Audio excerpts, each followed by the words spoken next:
सन्माननीय वक्त्यांचा आपण इथे सन्मान करणार आहोत, तेव्हा मी विनंती करते सत्राचे अध्यक्ष माननीय श्री राजकमलजी जोग यांना, त्यांनी सर्वप्रथम शेअर वॉटर फॉल सेन्सेस, पक्षी सप्ताह तसेच नवेगाव नागझरा व्याघ्र प्रकल्पातील पक्षी सर्वेक्षण अभ्यासात सक्रिय सहभाग त्यांचा आहे. 2013 मध्ये स्थापन झालेल्या सेव्ह इकोसिस्टीम अँड टायगर या अशासकीय संस्थेत सचिव म्हणून ते कार्यरत आहेत. संस्थेमार्फत भंडारा वन विभाग व नवेगाव नागझरा व्याघ्र प्रकल्पातील क्षेत्रीय कर्मचाऱ्यांसाठी पक्षी निरीक्षण व अभ्यास यावर वेळोवेळी ते कार्यशाळा आयोजित करत असतात. भंडारा जिल्ह्यातील मानद वन्यजीव रक्षक म्हणूनही त्यांनी कार्य केले. अंतर्गत 2016 मध्ये जिल्ह्यात प्रथमच सारस गणना स्वतः पुढाकार घेऊन त्यांनी पूर्ण केली. तेव्हापासून आजपर्यंत सारस संरक्षण व संवर्धनासाठी सतत ते कार्यरत आहेत. भंडारा जिल्हा सारस संवर्धन समितीचे सदस्य म्हणून जिल्ह्याचा सारस संवर्धन आराखडा तयार करण्यात महत्त्वपूर्ण भूमिका त्यांनी बजावलेली आहे. तेव्हा यापुढील सादरीकरण असणार आहे श्री शाहिद खान यांचं. धन्यवाद.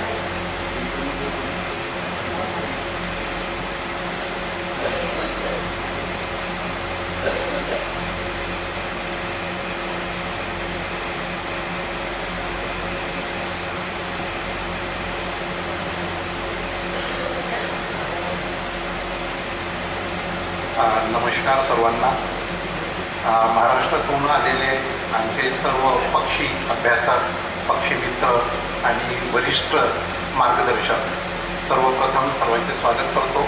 आणि चहा नंतरचा हा सेशन आहे, चहासाठी कुणाला सुट्टी मिळालेली नाही.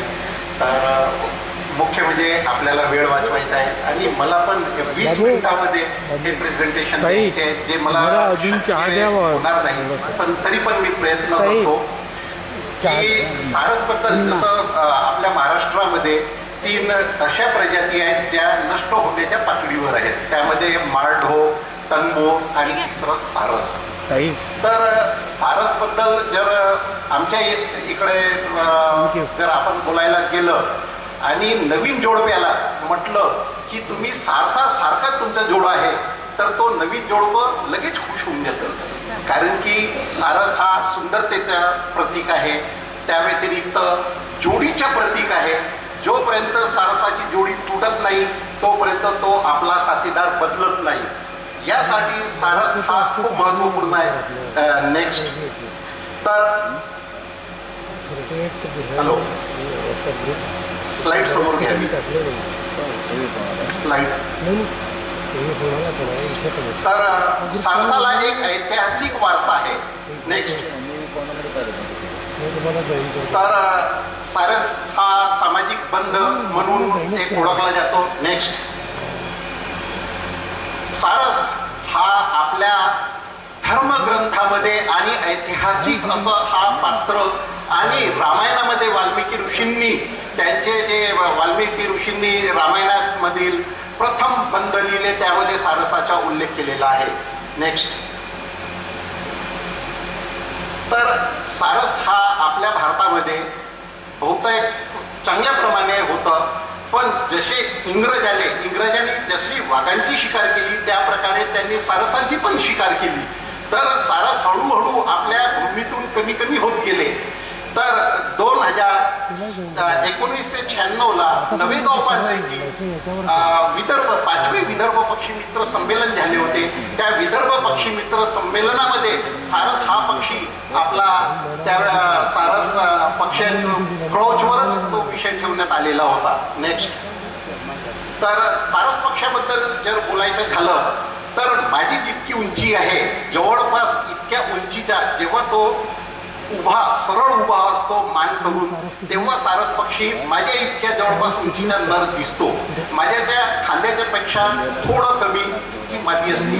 म्हणजे म्हणण्याचा अर्थ या भूतलावरील उडणाऱ्या पक्ष्यामध्ये सर्वात उंच आणि मोठा, आणि जेव्हा तो पंख पसरतो तर आपण विचार केला तर हे दोन्ही हात आपण जितके पसरू शकतो तितका त्याचा तो फैलाव पंखाचा असतो. दिसायला खूप देखणार. तिथं एक बोलक चित्र आहे, ती बाई उभी आहे आणि तो सारस आहे. ती जवळपास त्याची उंची असते. नेक्स्ट, तर सारस हा बहुतेक एशिया खंडात आणि ऑस्ट्रेलिया खंडापर्यंत त्याचा विस्तार आहे. त्यांची जी 4 प्रजाती आहेत ती तिथं दिसत आहेत डिस्ट्रीब्युशन. नेक्स्ट. तर भारतामध्ये जर आपण सारसचा विचार केलं तर नॉर्थ इंडिया आणि वेस्टर्न इंडिया इथं सारस भरपूर प्रमाणात आहेत. पण जेव्हा आपण मध्य भारतामध्ये गेलं तर मध्य भारतामध्ये फक्त 3 जिल्हे भंडारा, गोंदिया आणि मध्य प्रदेशातील बालाघाट या 3 जिल्ह्यामध्ये अस्तित्व आहे. आणि नेक्स्ट इथं बघा, हा दुसरा पिक्चर आहे. खाली जी लालवाली मार्किंग दिसत आहे ती म्हैसूर गॅजेटमध्ये उल्लेख केलेला आहे सारसाचे अस्तित्व. पण दक्षिण भारतातून हा आता विलुप्त झालेला आहे. म्हणून आणि मध्य भारतात फक्त या 3 जिल्ह्यामध्ये आहे. आणि या 3 जिल्ह्यामध्ये जर आपण याला व्यवस्थितपणे वाचवू शकलो नाही तर परमानंट मध्य भारतातून हा पण नष्ट होण्याच्या पातळीवर आलेला आहे. नेक्स्ट. आता याचा अधिवास प्रजनन आणि गणना सारस आपण कसे गिनती घेतो ते आहे. तर सारस जे अधिवास आहे, सारस हा 5 स्थळ पक्षी म्हणून ओळखला जातो. आणि भंडारा जिल्हा, गोंदिया जिल्हा तुम्हाला जसं माहीत असेल हा तड्याचा जिल्हा म्हणून ओळखला जात होता. पण जशी आपली सिंचन पद्धती बदलली, आता आपण कॅनल आणि डॅमवर आणि सोलर पंपवर आपण जसे निर्भर झालो, त्यामुळं आपले जे मामा तळे होते, माजी मालगुजारी तळे, ते आपण आता विजवले आणि त्याच्या जागी आता आपण पिकं घेत आहोत. पिकं घेतल्यामुळं जे सारसाचे अधिवास होते ते आता हळूहळू कमी झाले. त्यामुळं सारसांनी जर अधिवास कमी झाला तर त्याला तर अधिवास पाहिजे, तर त्यांनी आपला अधिवास बदलवला. आता तो शेती क्षेत्रामध्ये शिफ्ट झाला आणि त्यामुळं शेतकऱ्याचा फायदा आहे. कारण की शेतामधले सर्व कीड तो संपुष्टात आणतो. त्यामुळं शेतकऱ्याला कीटकनाशक खूप कमी प्रमाणात वापरण्याची गरज भासते. सारसाचे जे प्रजनन आहे ते पावसाळ्यात जुलै महिना ते सप्टेंबर या महिन्यामध्ये, जुलैमध्ये जसं पाऊस पडतो, शेतामध्ये पाऊस आला, पाणी आलं, त्यानंतर सारस जवळपास 2 मीटरच्या एक काड्याने त्याच शेतामधून काड्या उचलतो, घरटं बनवतो आणि तिथं कमीत कमी 2 किंवा 3 अंडे देतो. आणि ते अंडे जवळपास 30 ते 35 दिवस तो उगवतो. नेक्स्ट. तर सारस गणना, कारण की जर आपल्याला पक्षीचा अभ्यास किंवा संवर्धन करायचे आहे तर सर्वात प्रथम आपल्याला माहीत पाहिजे यांची संख्या किती आहे. संख्या माहीत असली तर आपल्याला काय करायचं ते ठरवता येते. तर ती संख्या माहीत करण्यासाठी सारस गणना ही प्रत्येक वर्षी घेण्यात येते. मुख्यत्वे या मध्य भारतातील 3 जिल्ह्यामध्ये फक्त एकदा जून महिन्यामध्ये सारस गणना घेण्यात येते. आणि जून महिना कशासाठी निवडला आहे की जून महिन्याला जवळपास आपल्याकडं मान्सून येतो आणि मान्सून आल्याने आपल्या शेतामध्ये पाणी येतो. आणि उन्हाळ्यामध्ये शेतामध्ये पाणी नसतो, तर सारस हे अशा जागी चालले जातात जिथं रिव्हर बेट आहे किंवा नदी आहे, नदीमध्ये पाणी आहे किंवा तिथं बेट आहे, तिथं ते चालले जातात. तर दिसत नाही. पण जसे पाऊस आलं, मान्सून आलं की ती शेताकडे परत येतात. आणि हाच वेळ आम्ही निवडतो त्यांची गणना करण्यासाठी. तर मान्सून जवळपास आपल्याकडं विदर्भाला 15 जून नंतर येतो. म्हणून आम्ही जवळपास जूनचं 2nd किंवा 4था हप्ता कोणतं एक निवडतो आणि त्या जूनच्या महिन्याला सकाळी 5 वाजतापासून 10 वाजतापर्यंत चमू बनवून पूर्ण 3ही जिल्हे सारस ओव्हरलॅप व्हायला नको, एका सारसाची गणना 2दा व्हायला नको म्हणून भंडारा, गोंदिया आणि चंद्रपूर आणि बालाघाट या 3ही जिल्ह्याची गणना 1 किंवा 2 दिवसाच्या आतमध्ये पूर्ण कंप्लीट करतो.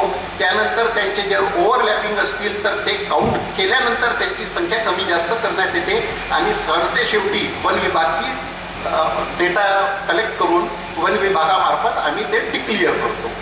अशा प्रकारे 2020ला सारस गणना आकडा दिलेला आहे. आता हल्लीच 2025ला भंडारा जिल्ह्याला फक्त 4 सारस मिळाले आणि गोंदिया जिल्ह्याला 30 सारस मिळाले. मागच्या वर्षी 28 होते आणि बालाघाट जिल्ह्याला सर्वात उत्तम पॉप्युलेशन आहे. या वर्षी आम्हाला 48 सारस मिळाले. मागच्या वर्षी ते 45 होते. मागच्या वर्षी एकूण 77 सारस होते. आता यावर्षी ते 5 संख्या वाढून आम्हाला 82 झाले आहेत. नेक्स्ट. तर हे सारस डिस्ट्रीब्युशन कशी आहे, तर तुम्ही तिथं एक लाईट हिरवा कलरचा त्या साईडचा मॅप असेल, ते सारसचे लोकेशन मिळालेले लोकेशन्स आहेत. ती सेवा संस्थांनी बनवलेला मॅप आहे, ते आम्ही एज्युकेशनसाठी वापरत आहोत. तर तिथं आपल्याला जी पिवळी लाईन दिसत आहे मधात, ती पिवळी लाईनच्या वर MP आहे, म्हणजे बालाघाट जिल्हा. त्या पिवळी लाईनच्या खाली उजव्या बाजूला गोंदिया जिल्हा आणि डाव्या बाजूला भंडारा जिल्हा हा गुगल मॅपमध्ये आहे. अशा प्रकारे सारसचं डिस्ट्रीब्युशन आहे. यामध्ये एक विशेष गोष्ट अशी आहे की पूर्णचे पूर्ण सारस हे वैनगंगा नदी, बाग नदी, पावनथडी नदी आणि सूर नदी याच्या क्षेत्रालाच धरून आहे. नेक्स्ट, तर विदर्भच्या सारथ्या पूर्व भागात आणि भंडारा आणि गोंदिया जिल्ह्यात आहेत. चंद्रपूरला फक्त एक होता, तोही नष्ट झाला. आणि नेक्स्ट, आता जेव्हा आम्ही याला भंडारा जिल्ह्यापर्यंत जर घेतलं, कारण की जेव्हा कन्झर्वेशन आपल्याला कार्यक्रम आखायचा असेल तर आपण खूप मोठं क्षेत्र घेता येत नाही. सर्वप्रथम एक असं क्षेत्र घ्यायला लागतो जिथं आपण काम करून काहीतरी नवीन करता आलं पाहिजे. तर आम्ही याला फक्त एक जिल्ह्यापुरतं हा आम्ही पकडलं. तर भंडारा जिल्ह्याला 1970-80ला भंडारा जिल्ह्याला 7 तालुके आहेत. 7ही तालुक्याला सारस होते.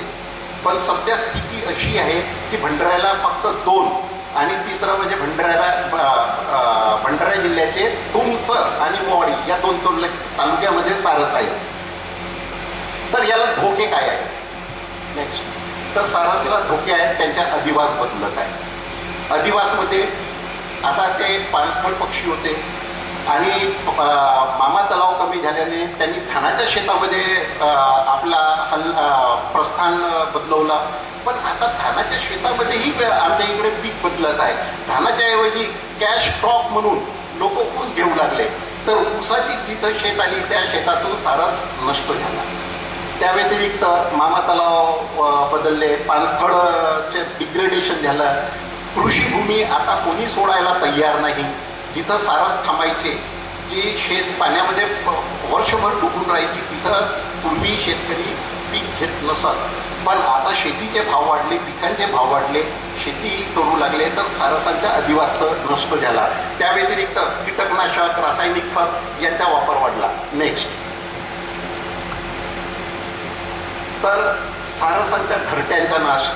सारसांचे घरटे होऊन नाही कमी होत नाही आहेत. अंडे चोरणे, हवामानाचे बदलाचे परिणाम, चारा म्हणजे सारसचा जे चारा असते त्यामध्ये आमच्या इकडची एक डिमर प्रजाती आहे जी मच्छीमाराचं काम करतो. ते लोक मच्छीमध्ये काही कीटकनाशकं टाकून ते शिकार करण्यासाठी सोडतात. ते खाल्ल्यानं सारस पक्षी मेल्याची नोंद झालेली आहे. या व्यतिरिक्त सारस पक्षी जेव्हा उन्हाळ्यामध्ये नदीमध्ये राहतात, तर आता नदीमध्ये भंडारा जिल्ह्याची वाढू ही मुंबईपर्यंत जाऊ लागली आहे. इतकं भाव आहे. तर नदीमध्ये रेती उत्खनन इतक्या मोठ्या प्रमाणात आहे की ते पिक्चर तुम्हाला बोलतं दिसत आहे. तिथं सारस आहे, तिथंच JCB आणि ट्रक लावून उत्खनन सुरू आहे. तर वर्दळ झाल्यामुळं त्याचा अधिवास संपला.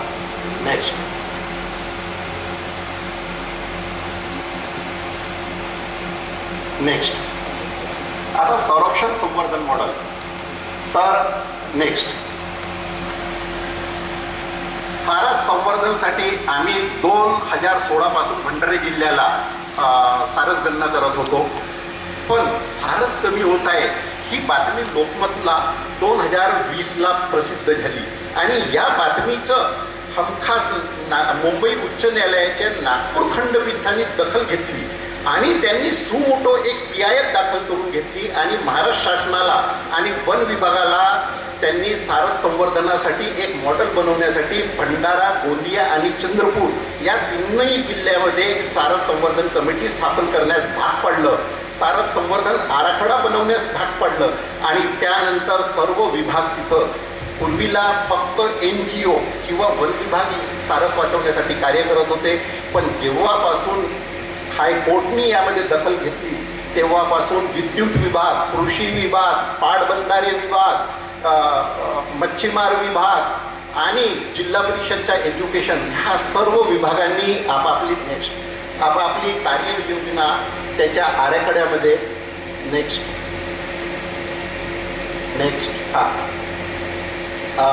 सर्व विभागांनी त्या समितीमध्ये समाविष्ट करून घेतले. त्यामध्ये अदानी पॉवर कंपनी, आता आपल्याला विचार येईल अदानी पॉवर कंपनीचा आणि सारसचा संबंध काय, तर सारस इलेक्ट्रोक्युशन होते ही बातमी आलेली होती आणि अदानी हा तिरोड्याला एक पॉवर स्टेशन आहे आणि हाय व्होल्टेज पॉवर लाईन आहे. तर त्यांची पॉवर लाईन जी आहे ती सारसच्या अधिवासामधून जाते. तर त्यांना पण इथं सामील करून घेण्यात आलं आणि अदानीनं तिथं बल्ट डायव्हर्टर लावून दिले आणि सर्व विभागांनी त्यांना जे महावितरण विभागांनी इलेक्ट्रोक्युशन नाही व्हायला पाहिजे म्हणून केबल पंचिंग करून दिलं, प्रस्ताव पारित केला. पोलीस विभागाने रेतीचे जे अवैध उत्खनन होतं ते थांबवण्यासाठी कार्य केलं. कलेक्टर ऑफिसने आम्हाला या कार्यासाठी जे लागते ते फंड आम्हाला उपलब्ध करून दिला. जिल्हा परिषद शिक्षण विभागाने गावामध्ये शैक्षणिक कार्यक्रम आणि विद्यार्थ्यांमध्ये जागृती निर्माणचे काम केलं. वन विभागाने मॉनिटरिंग वाढवली. त्या व्यतिरिक्त वन विभागाने सारस गणना ही प्रॉपर व्हायला पाहिजे आणि त्यांच्या मॉनिटरिंग व्हायला पाहिजे हे सर्व कार्यक्रम तिथं आखण्यात आले. यामध्ये NGO, सेव्ह इकोसिस्टम टायगर आणि गोंदियाची सेवा संस्था यांनी मिळून वन विभाग आणि सर्व विभागांना मदत केली की ते कोणते काम करून आपण सारस संख्या वाढवू शकतो. तर सर्वात मोठं जर इथं उपक्रम आम्हाला ग्राउंडवर रियालिटीमध्ये मिळाला तर ते सारस मित्रांची एक नियुक्त झाली. कारण की सारस मित्र हे जिथं सारस आहे त्या गावचे शेतकरी किंवा त्या गावचे जे युवक होते त्यांची आम्ही ओळख करून ठेवलेली होती. मागच्या 10 वर्षापासून जसं आम्ही काम करत होतो आमचे जे संबंध आले पण त्यांच्यामध्ये तडमोड होती, पण त्यांना एक मान्यता नसल्यामुळं ते फक्त आम्ही जितके सांगायचं तितकं काम करायचं. पण जिल्हाधिकाऱ्यांनी त्यांना सारस मित्रांची ओळख करून दिली, त्यांचे ओळखपत्र मिळाले, त्यांचे प्रशिक्षण झाले, त्यांना बायनॅकुलर इतर इक्विपमेंट देण्यात आले आणि त्यांना ड्रेस कोड देण्यात आले. कृषी केंद्रधारक जे आहेत जे कीटकनाशक प्रतिबंधित कीटकनाशक विकले जातात अवैध ते रोकथाम करण्यासाठी कृषी विभागासोबत कार्यशाळा घेण्यात आली. आणि शाळेमध्ये आणि गाव पातळीमध्ये लोकांचे सक्षमीकरण आणि अवेअरनेस करण्यात आला. शाळेमध्ये कार्यक्रम घेण्यात आले. आणि असं करता करता भंडाऱ्याचे जे जिल्हाधिकारी होते त्यांनी स्वतः सारसच्या साईडला भेट दिली आणि बाजूला जिल्हाधिकारी साहेब आहेत, उपगण संरक्षक साहेब आहेत, यांनी स्वतः येऊन जोग सरपंच तिथं दिसत आहेत आणि सारस स्वतः त्यांनी बघून घेतलं. आणि इथं सर्वात मुख्य जर कोणतं काम झालं असेल तर जर आपल्याला कोणती स्पेशी संवर्धन किंवा संरक्षण करायचं असेल आणि यामध्ये NGO किंवा पक्षीमित्र तर झटत असतात, पण शासकीय यंत्रणा जर आपल्या पाठीला लागली आणि त्यांनी आपल्याला उपयुक्त फंड जर उपलब्ध करून दिलं तर नक्कीच हा जो प्रवास असतो तो सफल होतो आणि त्याची उत्पत्ती आपल्याला भविष्यात फलद्रूप याचे आम्ही जे भंडारा जिल्ह्यामध्ये सारस संवर्धनामध्ये काम केलं याची नागपूर उच्च न्यायालय मुंबई उच्च न्यायालयाच्या नागपूर खंडपीठाने स्वतः त्यांच्या सुनावणीमध्ये प्रशंसा केली आणि चंद्रपूर आणि गोंदिया जिल्ह्याला त्यांनी डायरेक्शन दिलं की भंडाऱ्यामध्ये जे सारस संवर्धनाबद्दल काम होत आहे तो मॉडेल तुम्ही आपल्या जिल्ह्यामध्ये अवलंब करा. हा खरंच आम्ही केलेल्या कामाची कौतुकास पात्र ठरलं. आणि हा मागच्या महिन्याला मी स्वतः काढलेला फोटो आहे सारसचा. धन्यवाद.